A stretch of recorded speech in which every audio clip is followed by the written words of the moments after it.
কালু সাহেবের মেয়ে স্কুল পালিয়ে ধরতে তোমার দুটো হাত। কত মার খেয়েছি, মুখ বুজে সয়েছি, অন্যায় কত অপবাদ। বয়স তখন ছিল 15, তাই ছিল স্বপ্ন দেখার ব্যারাম। মাথার ভেতর ছিল এলভিস প্রিসলি, খাতার ভেতর তোমার নাম। Mary Ann, Mary Mary Ann, Mary Ann, Mary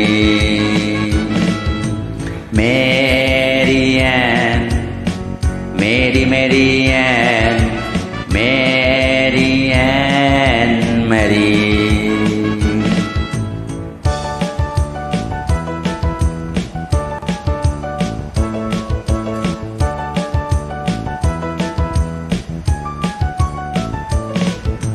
করে সব এলোমেলো, এলভিস চলে গেল।